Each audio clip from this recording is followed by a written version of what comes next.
I will be delivering a lecture on one of the topics of Biochemistry 1. So let's begin the presentation. Today we'll be getting to know about carbohydrates. We'll get an in-depth knowledge about carbohydrates. Now the lecture objectives. So today we'll learn about carbohydrates, the classification of carbohydrates and the importance of carbohydrates. So we'll see what carbohydrates are, how they can be defined, their structural formulas, the classification methods, and what is their importance in our body, what role they are playing in our body. So we'll get to know a lot about carbohydrates.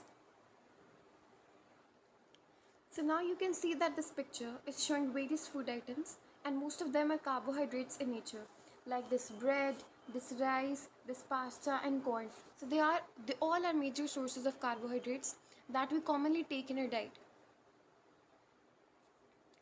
Now, carbohydrates. So what carbohydrates are? This question often rises in our mind. So a very simple answer to this question is that carbohydrates are biological molecules that consist of three elements: carbon, hydrogen and oxygen. The ratio of hydrogen and oxygen in carbohydrates is exactly same as that in water. That is why the word carbohydrates literally means hydrated of carbon. They're also called as hydrates of carbon.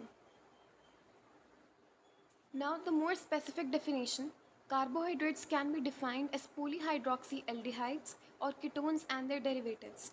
So, this can be represented from its structural formula that carbohydrates contain two functional groups, either aldehyde group or a ketone group in them. Both aldehydes and ketones, they are carbonyl groups. Aldehyde has got a carbonyl carbon atom with an alkyl group on one side and hydrogen on another side. But ketone has got a carbonyl carbon atom and two alkyl groups on its opposite sides. The word polyhydroxy suggests that it contains multiple hydroxyl groups attached to it. So you can see that in this carbon chain, it actually contains multiple hydroxyl groups attached to it. That is why they're also called as polyhydroxy. Now in the first structure, you can see that there is a double bonded oxygen atom, that is a carbonyl carbon atom, and two alkyl groups on both sides. So it is basically a ketone group. But in the second diagram, there is a doubly bonded carbon atom, there is a carbon atom and a doubly bonded oxygen atom with a hydrogen on one side and alkyl groups on two other sides. So it is an aldo group and this is a keto group. So they both are carbohydrates. We'll learn more about them in the later slides. Now, carbohydrates are the most abundant compounds found in the nature and they form a major portion of our diet. 65% of our diet includes carbohydrates. You can say that glucose forms 65% of our diet. The common sources of glucose are rice, pasta, oats, starchy vegetables and bread. So they all are a staple food that we take in our everyday life.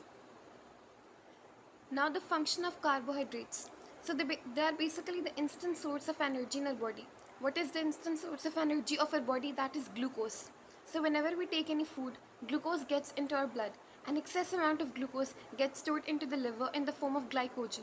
So the reserves of energy is glycogen and the immediate source of energy is glucose. Now in this diagram, two phenomena are mentioned: glyconeogenesis and glycogenolysis.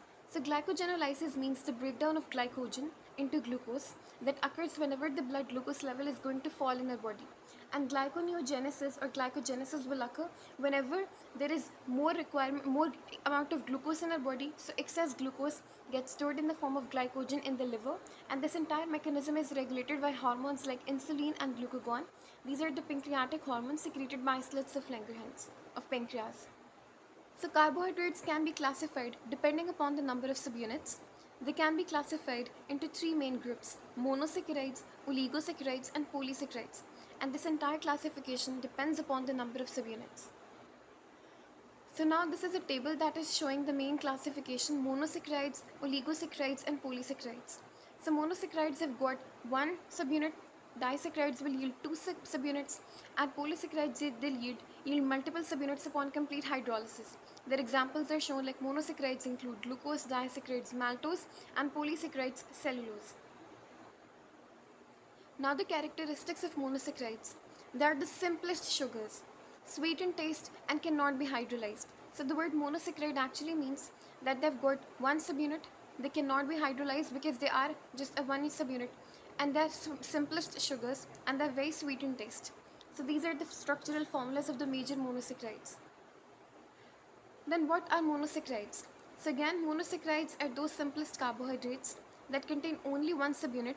They cannot be hydrolyzed, and they've got either free aldo group and a ketone group that can be shown, that is shown in the diagram, where they have got a free aldo group. They've got multiple hydroxyl groups there. Secondly, the second classification of monosaccharides can be based upon the number of carbon atoms present. Like triose has got 3 carbon atoms. Example is glyceraldehyde, that is an intermediate in photosynthesis and respiration.